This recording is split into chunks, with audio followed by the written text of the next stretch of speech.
वो बेचैन हो जाएगा कि मैं इसको कैसे परेशान करूं। क्यों?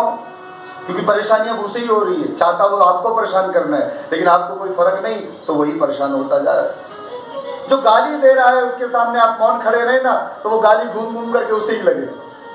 हमने स्वीकारा ही नहीं, हमें गाली लगी नहीं। नंदी को ले जाकर के मौन किया, चुप चलो। नंदी को लेकर के गए, लेकिन अपनी पत्नी से कभी इस घटना के बारे में नहीं कहा। रोज की तरह शिव कथा रोज की तरह राम कथा सुना रहे थे, विमान सज करके जा रहे थे। क्यों? कनखल में यज्ञ रचा, ईर्षा हृदय में शिव के प्रति, सबको बुलाया, शिव को नहीं बुलाया। भगवती ने पूछा ये विमान कहाँ जाते? कहा तुम्हारे पिता के घर। भगवती उठ गई।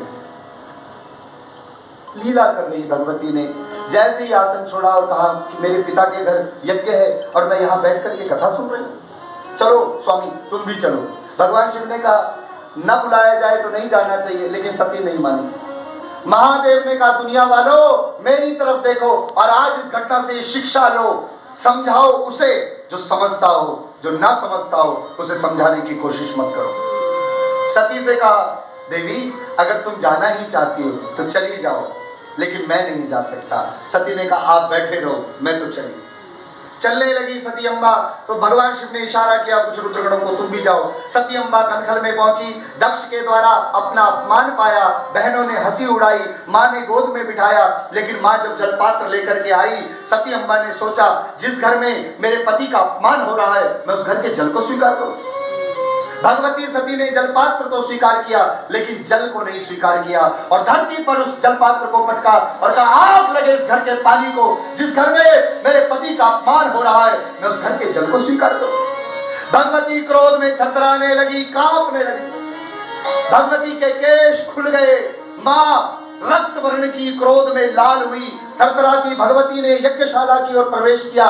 सब ओर देखा, सब देवताओं के नाम की आहुति हो रही। स्वाहा स्वाहा वायवे नमः इदं वायवे इदं नमः स्वाहा, इंद्राय नमः इदं इंद्राय इदं नमः स्वाहा, वरुणाय नमः इदं वरुणाय इदं नमः स्वाहा। सब देवताओं की आहुति नाम की दी जा रही, लेकिन कोई शिव के नाम की आहुति नहीं देता। रुष्ट हुई भगवती ने कहा सुनो सभासद सकल मुनिंदा, कही सुनी जिन शंकर निंदा, सो फल तुरंत लाभ सब काहू, भली भांति पछताव पिताऊ। सभा में खड़े सभी सभासदों कान खोल करके मेरी बात को सुनो। इस सभा में सबके सब शिव द्रोही है, शिव का दोष करने वाले हैं, और सबसे बड़ा दोषी अपराधी तो मेरा पिता है। वो दक्ष नहीं, वो अदक्ष है, जो दुर्भाग्य उसकी पुत्री बनकर के मैं इस घर आई। मैं दंड नहीं दे सकती क्योंकि वो मेरा पिता है, लेकिन अब मैं वापस नहीं जा सकती। भगवती ने योग अग्नि को प्रकट किया और दहकती दहकती योग अग्नि में भगवती छलांग लगा करके चल करके स्वाहा हो गई। बोलिए जगदम्बा मैया की